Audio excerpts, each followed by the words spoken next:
Whenever the subject of high school football comes up, you can rest assured Elizabeth High School will be in that mix. Williams Field, the home of the Elizabeth Minutemen, has seen its share of great games and great performances.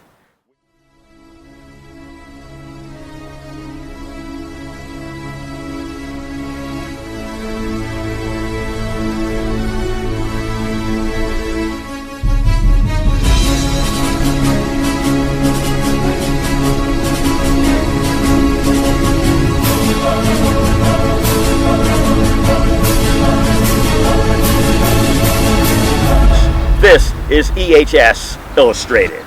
The city of Elizabeth has many attributes. It's a hard-working town. It's a town of dreamers, but it's best known as the city of champions. The tradition of the Big E has been laid over decades.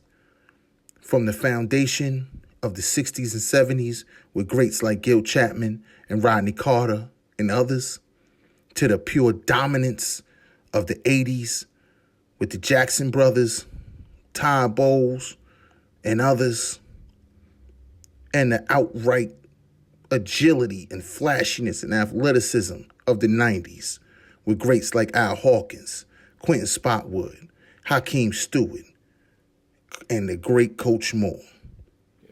My name is Jerry Moore. I was the head football coach at Elizabeth High School from 1985 to 2002. EHS Illustrated is putting together this film, and we're very happy to be participants. While I was at Elizabeth High School, we were on a run to a lot of great people, a lot of good athletes, and a lot of great fans, supporters, administration. We were all on the same page where we were pretty dominant in our athletic program from 1985 to 2002, 2003. It's my pleasure to be here to talk, answer some questions about the program. And as you can see, we have the 5 state championships that we have, and some of the stuff that I borrowed from Elizabeth High School.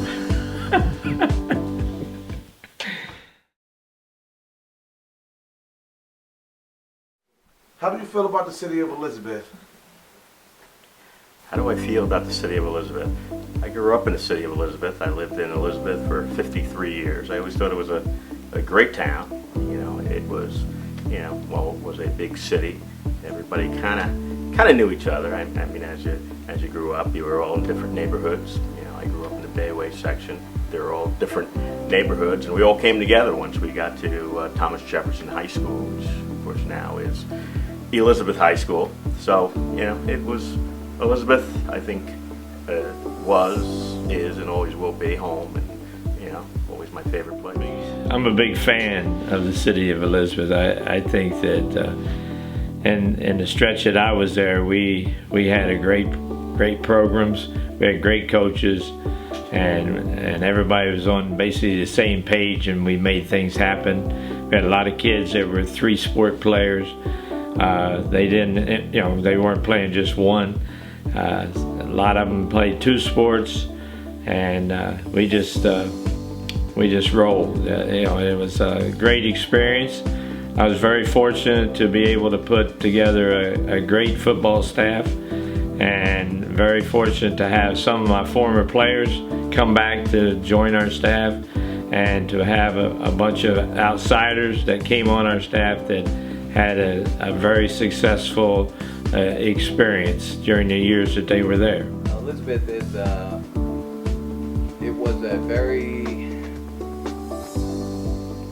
nice place in a sense that, it taught me what I needed to know growing up in sports, in life, in general. So I was able to go on to other things and experience other lives outside of Elizabeth, but I was always able to be drawn back to Elizabeth and come back home. I spent 33 years teaching in Elizabeth, and I've been going back for football games and basketball games on occasion. And to me, even though I didn't grow up there, I grew up in South Orange, lived there for many years. I lived in Avenel for many years, Edison for many, but Elizabeth I consider kind of like my home. I wouldn't give up my experience of growing up in Elizabeth or anything. Elizabeth, for a big city, still has the sense of a community. Again, because we had different sections. We had the Bayway, we had the Burg, we had downtown, we had uptown, and wherever you were from kind of defined like the person you were, the nationality that you were, and there was always a sense of that it was a big city but with a small community to it. Got some great kids here at Elizabeth. I just hope they stick around and play sports for Elizabeth. Williams Field has been home to Thomas Jefferson High School and since the mid-70s, Elizabeth High School. But mixed in with all those great stories are stories of struggle and tragedy for many of these young men who had to negotiate themselves through the mean streets of Elizabeth, New Jersey. I'm Wayne Avery. This film will highlight the story of these young men through their own words. This is EHS Illustrated.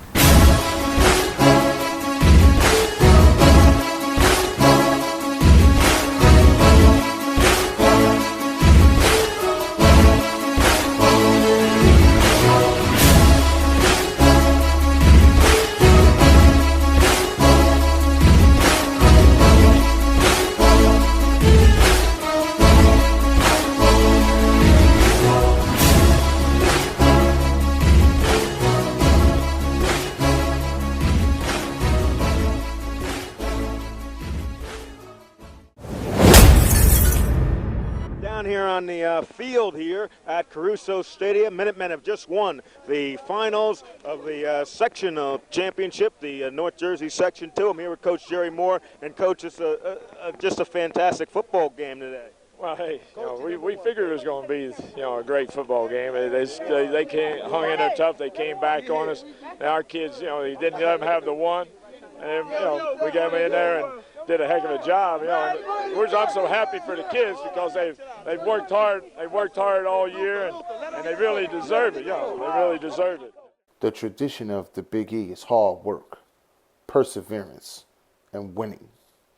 And if you get the first two right, you are more likely to get the third.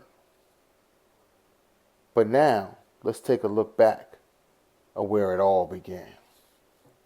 Well, football back then, high school football was back in those days. It was a Saturday afternoon. There were no night games. It was before they put the lights up at Williams Field. We used to march down to Williams Field, and they were Saturday afternoon games. I guess just about all our games, home or away, were Saturday afternoons. I'm not sure which I like better. That was the big difference, though. We came in at an interesting time. Williams Field back in the day was not the way it is today. Williams Field was a much smaller field with a track around it, and the uniforms we had were really the hand-me-downs, and actually they were the old leather helmets that for years were worn without face masks. Unfortunately for us, they were able to put face masks on them, but you could literally grab the face mask and turn the helmet all the way around your head. They weren't form-fitting. We were the Betsy Towners. We were always there. TJ's, Betsy Towners. That was our nickname. Elizabeth being the a big school, Thomas Jefferson, I should say. You were always playing for that Star Ledger trophy. But just at that time, the semi-pro football team of the Baltimore Colts, who are now the Indianapolis Colts, but they were the Baltimore Colts. They had a semi-pro team that was going to play on Williams Field, and they paid our Board of Ed to put up the lights. The guy who owned them owned an electrical company in Cranford, and he, as part of his deal, he put lights up for the semi-pro team that was here. So that when our practices were done and it was dark, they could turn on the lights and they could practice. So a lot of the money that went into the field to update it to part of where it is today was a result of our generation, and we were the first team to really play on that beautiful new field. But that's how the lights came into effect. And then ever since then, it's been night football on Friday nights. Nowadays, we celebrate state championships and raise banners and hold up trophies. But back in the day, they didn't even have playoffs. The Star Ledger used to pick the trophy every year. Everybody played to be ranked #1 in the state. It originally started with just 4 teams. Just 4 teams. That was it. You played a semifinal and a final. That was it. As seniors, we were the high school's first undefeated varsity football team, 9-0. We were state champs, and we gained national recognition. As we talk about the playoffs later on in the 70s, when all of a sudden you were going to play at Giant Stadium. That was the big draw back then. Let's go and win the championship and play for it, a group championship at Giant Stadium. It's expanded itself into it where I think a lot of teams get into it. A lot of kids get the experience of being in a playoff and a championship situation. Wide to the left is Jimmy Smith. At the slot on the wide side is Gil Chapman. There is a delayed handoff. It's a look-in pass. It's thrown down to Chapman, down to 20, down to 15, down to 10. 5, 4, 3, 2, 1, touchdown! Touchdown, Gil Chapman! The first pass that Dennis Franklin throws. It's good for a touchdown, 47 yards, and Dennis the Menace Franklin has just racked up his 12th touchdown of 1974. One of the greatest running backs to ever touch Williams Field was Gil Chapman. His quick, swift, athletic moves left defenders befuddled. Gil Chapman were All-American, high school All-Americans. Richie went, of course, to USC, where he became a 3-time All-American. Gil chose Michigan, where he changed him from running back to wide receiver. 1970, that was the final year of Gil Chapman and Richie Wood and Bob Dash, the year they were 9-0, and those were days where Saturday, if you wanted to get in to watch a 1 or 2 o'clock in the afternoon game, you better be there like at 12 o'clock because the place was packed. We were averaging 20, 25 kids a year going at one level or other. And then to go from that to the next level is a big step, you know. You got Rodney Carter, you got Todd Bowles, you go back to Gil Chapman. Let's look at the story, highlights, and greatness of Gil Chapman.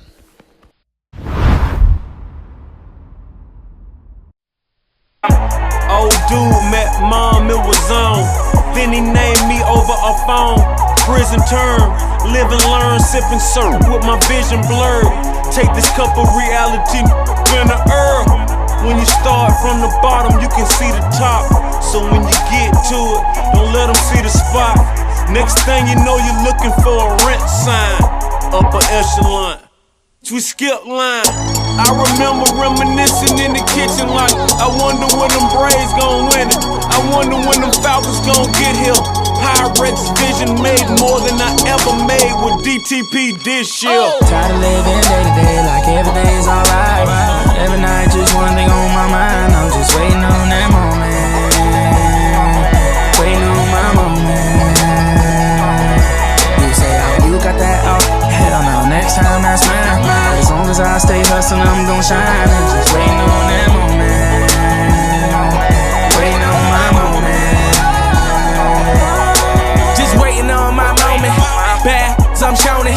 Time came and I owned it. Just like Brian Jackson start bowling. When I touch the rock and I